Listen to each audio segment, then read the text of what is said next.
Merhaba arkadaşlar, kanalıma hoş geldiniz. Bugünkü modelimizi şöyle güzel, orta kalın bir ipim var. Onunla başlayacağım. Şöyle göstereyim. Bununla harika bir model başlayacağız. Kullanacağım şiş 4 numara. Modelimiz oldukça güzel ve gösterişli. Şöyle kabartmalı bir model. İnşallah siz de beğenir, benimle yaparsınız. Yapım aşamalarına geçmeden önce kanalıma abone değilseniz ücretsiz bir şekilde abone olup videolarımı da beğeniyorsanız beğeni yapmayı, yorum yapmayı, beni desteklemeyi unutmayın arkadaşlar. Şimdiden hepinize teşekkürler. Dilerseniz yapım aşamalarına geçelim. Evet, modelimizi kurmadan önce ilmek sayısından bahsedelim arkadaşlar.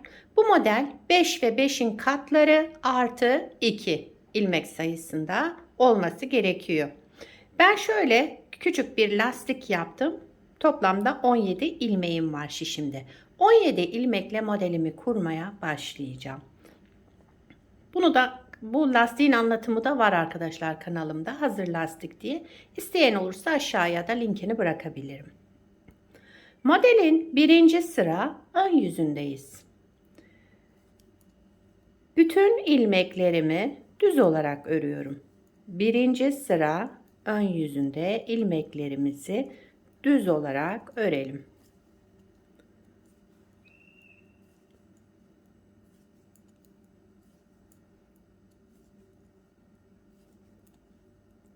Kenar ilmeğimi de ördüm. İkinci sıra arka yüzündeyiz. Bütün ilmeklerimi ters olarak örüyorum. Birinci sıra ön yüzünde düz, ikinci sıra arka yüzünde ters örelim ilmeklerimizi.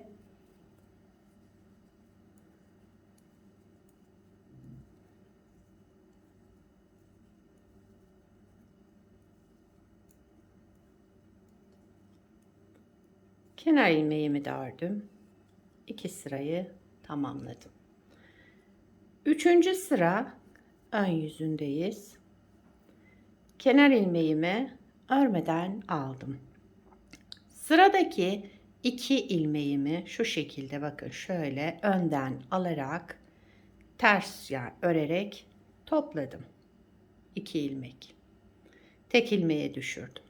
Sıradaki ilmeğimi ters örerek bir kez ördüm. Şişimden çıkarmıyorum. Bir doladım. Bir kez daha ters ördüm. Burada da bir ilmekten 3 ilmek çıkardık. Devamındaki 2 ilmeğimizi ters örerek keselim. 2 ilmeği tek ilmeğe düşürdüm. Tekrar 2 ilmeği ters örerek tek ilmeğe düşürdüm. Şimdi sıradaki ilmeğimi ters ördüm bir kez. Bir doladım. Daha sonra yine ters ördüm. Bakın kenar ilmeğinden sonra bir kez kesme işlemi yaptım. Daha sonra bir ilmekten 3 ilmek çıkardık ters örerek. Daha sonra 2 ilmeklerimizi ters örerek 2 kez kestim. Ve yine bir ilmekten 3 ilmek çıkardım. Şimdi 2 şöyle 2 kez kesiyorum. İlmeklerimizi 2 alalım, tek ilmeğe düşürelim. Bu ilmeğimizi de yine ters örüyorum. Bir doluyorum. Bir kez daha ters örüyorum. Bir ilmekten 3 ilmek çıkardım yine. Kenarda kalan 2 ilmeğimi de ters örerek kestim. Kenar ilmeğimi de ördüm. Bakın şu şekilde şöyle bir görüntümüz oldu. Dördüncü sıra arka yüzündeyiz modelin. Kenar ilmeğimi örmeden aldım. Bütün ilmeklerimi ters olarak örüyorum.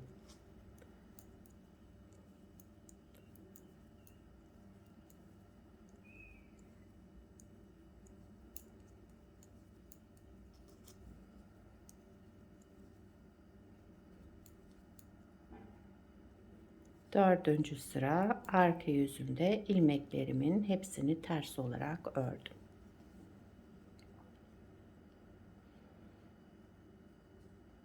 Şöyle bir görüntümüz oluştu. 5. sıra ön yüzünde bütün ilmeklerimi düz olarak örüyorum. Sıra sonuna kadar ilmeklerimi düz örüyorum.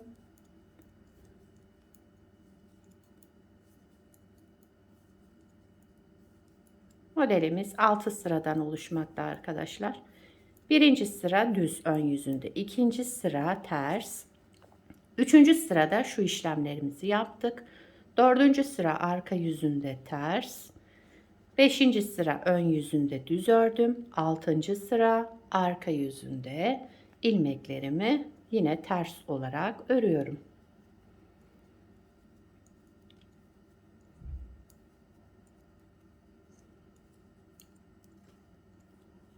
Son sıramız, modelimiz 6 sıradan oluşmakta.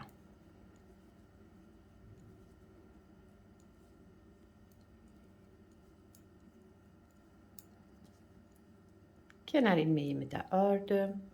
Modeli bir kez kurmuş olduk arkadaşlar. Bakın şöyle modelimiz böyle ilerleyecek.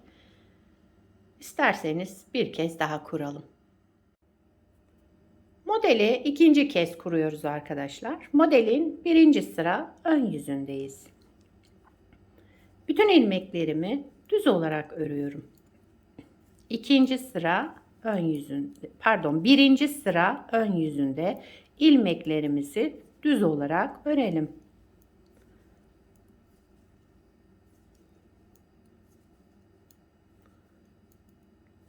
Kenar ilmeğimi de ördüm. İkinci sıra arka yüzündeyim. Kenar ilmeğimi örmeden aldım.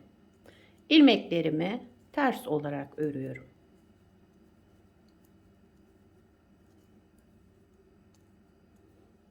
Bir işlem yapmadığım için arkadaşlar biraz hızlı yapıyorum. Şöyle sadece ters olarak örüyorum. İkinci sıra arka yüzündeyiz.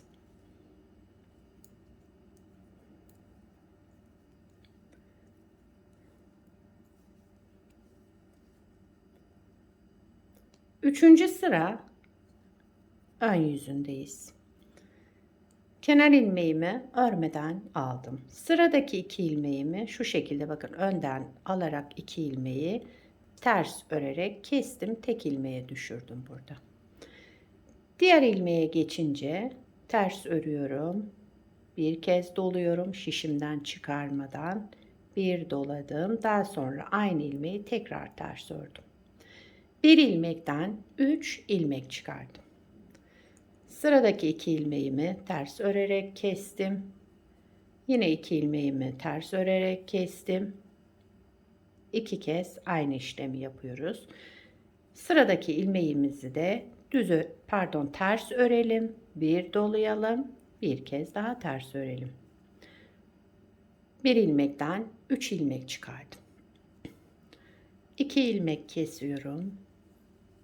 Sıradaki iki ilmeği yine ters örerek kesiyorum. Ve bu ilmeğimizi de ters örüyoruz. Bir doluyoruz. Bir kez daha ters örüyoruz. Bir ilmekten 3 ilmek çıkardım.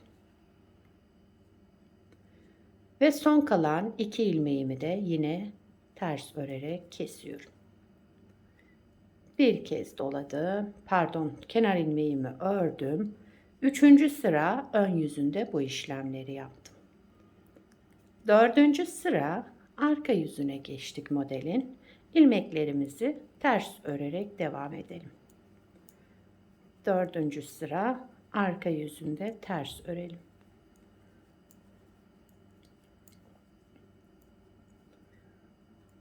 Modelimiz oldukça kolay arkadaşlar. Gördüğünüz gibi her türlü ipte kullanabilirsiniz bu modeli. Ben bugün biraz kalın ip tercih ettim.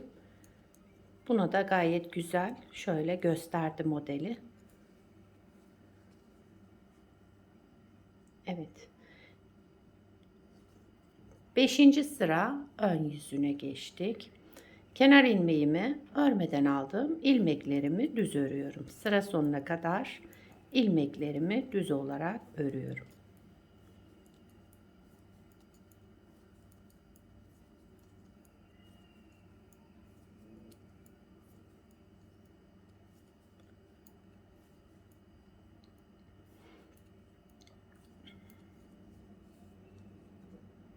6. sıra arka yüzündeyiz. Kenar ilmeğimi örmeden aldım. İlmeklerimi ters olarak örüyorum. Bu modelde sadece şekillendirme işlemimiz 3. sırada arkadaşlar. 3. sıra ön yüzünde. Farklı işlem yaparak modelimizi şekillendiriyoruz. Diğer sıralar ön yüzünde düz, arka yüzünde ters örülecek. Modelimiz bu kadar. Evet, modeli 2 kez kurmuş olduk. Bakın modelimizin ilerlemiş hali böyle olacak. Tabii ki daha da ilerleyince kendini gösterecek harika bir model. Bir de ayrı şöyle bir parça yaptım. Onu göstereyim size. Bunu lastiksiz yaptım arkadaşlar. Bakın bunu beraber lastikli olarak yaptık. Bunu da direkt ilmekleri alarak 3. sıradaki yaptığımız işlemle başladım. Hangisi hoşunuza giderse o şekilde yapabilirsiniz. Dediğim gibi ilmekleri aldım. Modelin önce ilmekleri aldıktan sonra 3. sırada şurada beraber yaptığımız 3. sıradaki şöyle şekillendirme işlemini burada hemen 1. sırada yaptım. Yani 2 sıra, bir sıra düz, ön yüzünde düz, arka yüzünde ters örmüştük. Beraber yaptığımızı 3. sırada şekillendirme yapmıştık. Bunda da direkt 3. sırayı 1. sıra olarak uyguladım. Arada şöyle 4 sıra düzümüz oluştu. Daha sonra yine aynı şekilde devam ettim. Böyle arkadaşlar. Hangisi hoşunuza giderse o şekilde başlayabilirsiniz. Modelimizin arka yüzü de bu şekilde. Şöyle bir görüntüsü olacak. Kenar ilmeklerimiz böyle çıkıyor. Gördüğünüz gibi model oldukça güzel ve kolay bir model. Şöyle kabartmalı. Her türlü örgülerinizde kullanabilirsiniz. Bu şekilde de yapabilirsiniz. Bu şekilde de yapabilirsiniz arkadaşlar. Hangisi hoşunuza gidiyorsa eğer onu uygulayabilirsiniz.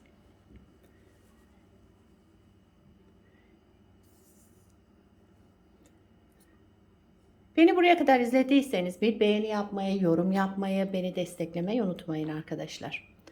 Yapacak olanlara kolay gelsin. Bir sonraki videoda görüşmek üzere. Hoşça kalın.